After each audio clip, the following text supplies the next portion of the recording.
So let's divides endocrine and endocrine करेंगे हम इसमें, और हम करेंगे इसमें आपका रीनल, और हम इसमें करेंगे जीआईटी। फटाफट पूरी वीडियो स्टार्ट करते हैं। हैशेमेटोथायरॉइडिस डेफिनेशन क्या है इसकी?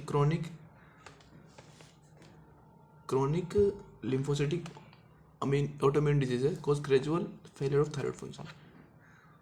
Gradual failure of thyroid function करता है। Peak between 45 to 65 years, more common in females में ज़्यादा कॉमन होती है। ठीक है, it is a chronic lymphocytic autoimmune disease है। ठीक है, एटोलॉजी क्या रहेगी इसकी? Due to production of auto antibodies against thyroglobulin and thyroid peroxidase. Auto antibodies बन जाती है against थायरोग्लोबिन thyroid peroxidase. It is associated with polymorphism gene associated with immune regulation of T cell response. ये polymorphism gene हो जाता है associated with immune regulation of T cell response, CTLA4 and PTPN2 genes की वजह से इसके अंदर polymorphism हो जाएगा, इम्यून रेगुलेशन में काम आता है। इसकी पैथोजेनेसिस क्या रहेगी? जेनेटिक फैक्टर क्या की वजह से फेलियर ऑफ सेल्फ टॉलरेंस हो जाएगा, auto immunity, destruction of thyrocytes, plasma cell produce anti thyroid antibodies, proliferation of CD4 T cells, CD8 cytotoxic T cell. ठीक है, अब इन तीनों ही क्या कर देगी? हमारी हाइपोथायरॉइडिज्म करेगी। कैसे करेगी? वो जैसे प्लाज्मा सेल प्रोड्यूस और एंटी थायराइड एंटीबॉडीज बनाई, anti thyroid antibody attach to thyroid epithelial cell, thyroid epithelial cell पे अटैच हो चुकी है anti thyroid antibodies, NK cell attach to the antibody through FC receptor. अब जो एंटीबॉडी वहाँ पे अटैच हुई, NK सेल अटैच हो जाएगा उससे through FC receptor. Antibody dependent cell mediated toxicity, antibody dependent cell mediated cytotoxicity हो गई, and at the end hypothyroidism हो गया। Proliferation of CD4 T cells, proliferation of CD4 T cell produce करेगा cytokines, INF, interferon gamma, recruit and activate macrophage, recruit करेगा activate करेगा macrophage को, cytokine mediated thyrocyte injury. At the end क्या हो गया? Hypothyroidism हो गया। ठीक है, cytokine mediated thyrocyte injury. CD8 T cell cytotoxic T cell में क्या हुआ? Thyroid epithelial cells, CD8 cytotoxic T cell mediated cytotoxicity, thyroid epithelial cell पे क्या होगा? CD8 cytotoxic cell mediated cytotoxicity, hypothyroidism हो गया। ठीक है, अब आते हैं मॉर्फोलॉजी पे। मॉर्फोलॉजी है इसकी diffuse and symmetrical enlargement of thyroid gland होगा। Gland is form by nodular, capsule is intact, cut surface is pale gray tan, microscopy, inflammation, dense mononuclear inflammatory infiltrate, lymphoid follicles well developed होते हैं, atrophy of thyroid follicle हो जाएगी, fibrosis हो जाएगा microscopy के अंदर। Clinical feature रहेगा painless enlargement of thyroid in middle age women में पेनलेस एनलार्जमेंट होगा थायराइड ग्लैंड का, hypothyroidism, thyrotoxicosis in early stage. Grave disease में पढ़ते हैं हम, also known as based out disease, इसको बेस्ड आउट डिजीज भी कहते हैं, and most common cause of hyperthyroidism. So most common cause होता है hyperthyroidism. It is autoimmune disease against thyrocyte, autoimmune disease है अगेंस्ट थायरोसाइट। एज इसकी 20 से 40 होती है, मोर कॉमन इन फीमेल्स। उसकी एज क्या थी? उसकी एज थी 45 से 65 साल होती है, 20 से 40 years. More common in females, वो मोर कॉमन इन फीमेल्स था। इसमें भी क्या होगा? एटोलॉजी इसकी ये रहेगी, due to polymorphism gene and associated with immune regulation of T cell response, CTLA4 PTPN2 genes. और उसके अंदर एक और मॉर्फोलॉजी थी, थायरोग्लोबिन और थायराइड पैरोक्सिडेज के अगेंस्ट ऑटो एंटीबॉडीज बन जा रहे थे। इसके अंदर सिर्फ यही है।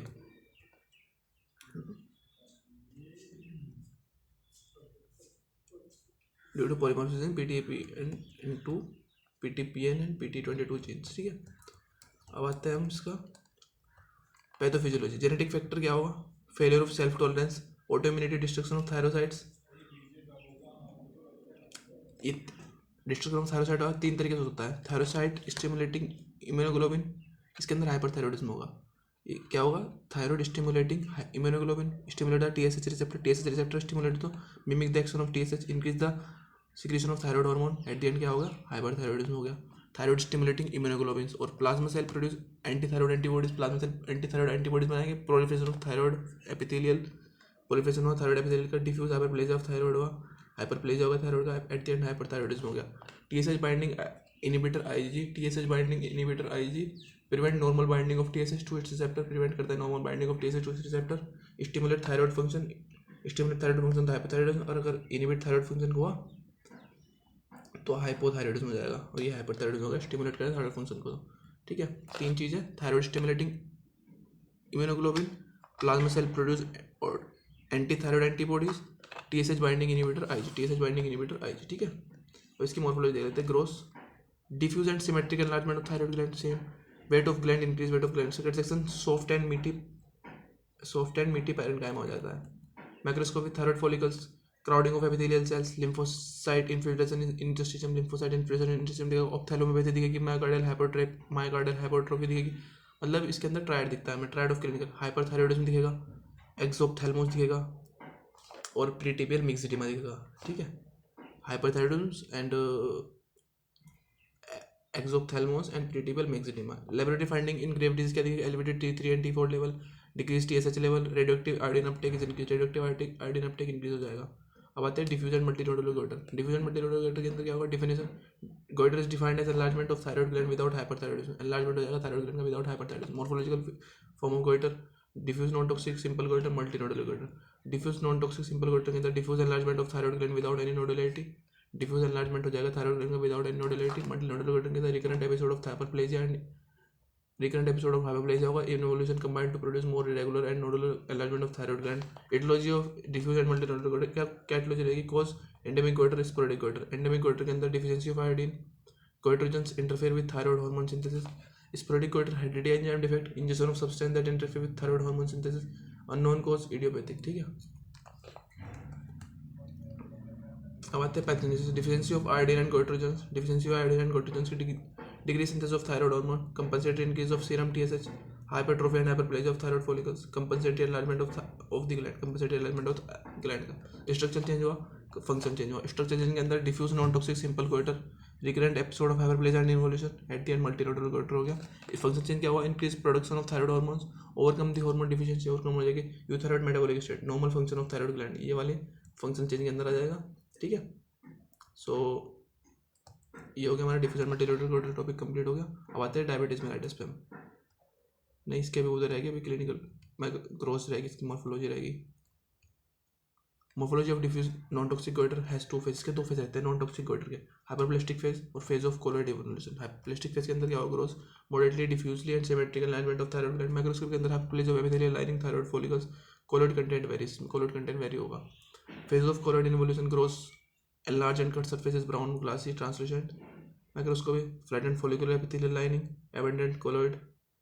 अब आते हैं मल्टीनोडुलर गोइटर की मॉर्फोलॉजी। मल्टीनोडुलर गोइटर की morphology, growth asymmetrical and large and multiple nodules of very size, variable pattern of enlargement, intrathoracic और plunging goitre, increase weight of thyroid, cut section, numerous irregular nodules containing variable amount of colloid, numerous irregular nodules containing variable amount of colloid. Microscopy, multiple nodule of varying shape and size, colloid cyst, follicular hyperplasia, stromal fibrosis and calcification.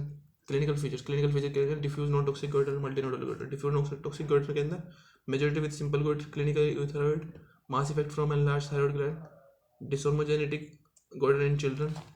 मल्टीनोडुलर goitre usually symptomatic airway obstruction, dysphagia, venous congestion of head and face, hoarseness, ठीक है, hoarseness दिख जाएगी आपको इसमें। Multinodular usually symptomatic airway obstruction, dysphagia, venous congestion of head and face, hoarseness, ठीक है।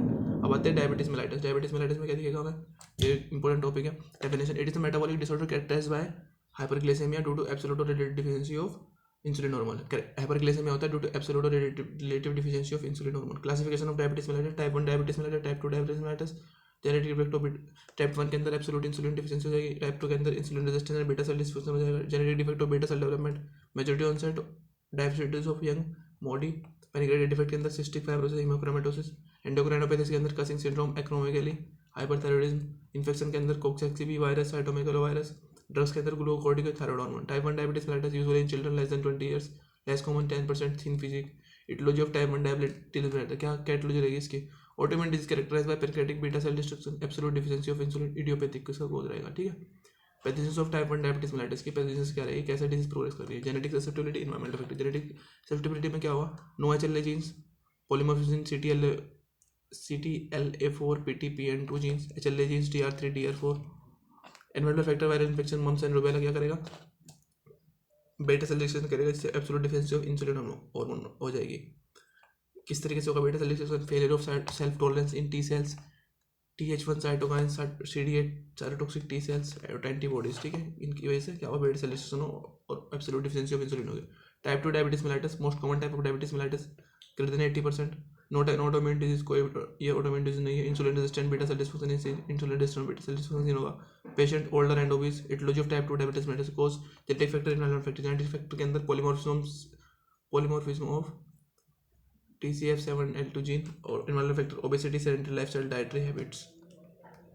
Presence of type 2 diabetes mellitus, genetic factor, diabetogenic genes, environmental factor, sedentary lifestyle, obesity, metabolic defect, insulin resistance, increase free fatty acid, decrease adaptive inflammation, decrease uptake of glucose, decrease glycolysis and fatty acid oxidation, liver, increase gluconeogenesis, beta cell dysfunction or compensatory beta cell hyperplasia, normal glycemia, beta cell failure, early stage, impaired glucose tolerance, beta cell failure, later stage diabetes.